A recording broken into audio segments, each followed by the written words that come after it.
In this video, I'm going to demonstrate the troubleshooting for the Walt Meat Market and this label here.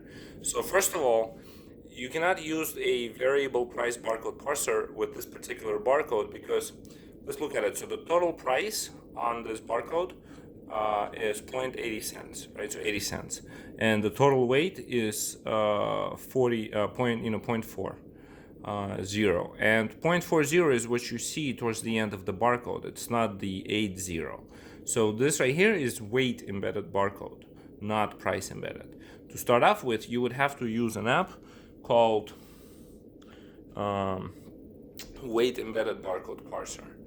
And so you can have the app installed, but there is also another issue with this barcode.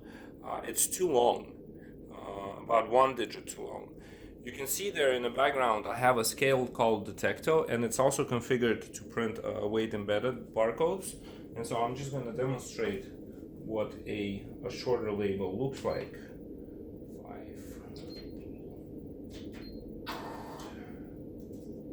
Alright, so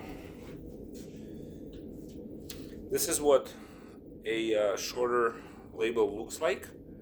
Right, so you have, we're gonna ignore the 0, and we're gonna take the next 6 digits, so 2 followed by 4 zeros and a 5, and that will be our product code. And then you can see that 0.64 for the net weight is embedded right there in the barcode.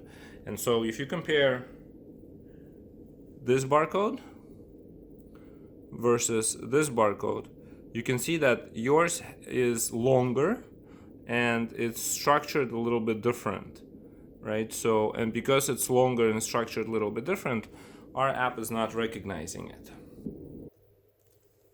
So let me show you.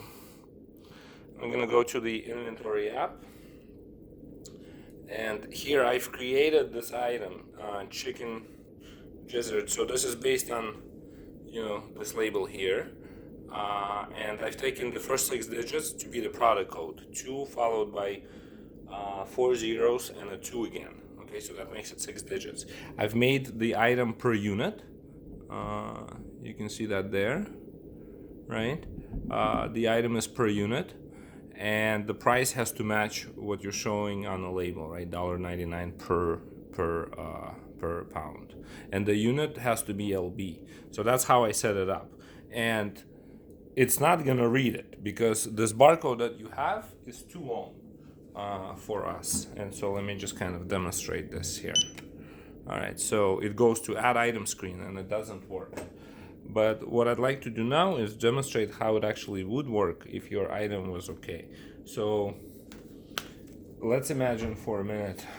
Well, actually, let's not imagine. Let me just go ahead and actually. So here's the item. Let me see if I already have this item here. I'm gonna search for 2, 1, 2, 3, 4, 5. There it is. Okay, let me just rename it to match the label. Hot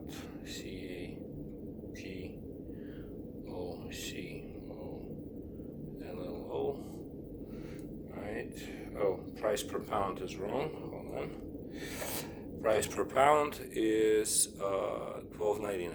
Right, so I'm going to do $12.99, and the product code matches. Okay, so now this label represents this item. Okay, and when I go to the register and I take this label and I scan it, and there it is. Let me just focus in on that. There it is. So you can see that it actually works. If your barcode was 1 digit shorter, and if you happen to have a Torre scale, I know there's a setting for barcode format, just not that familiar with it personally to assist you specifically on how to change that, but there is a setting there. I hope this helps. Thanks.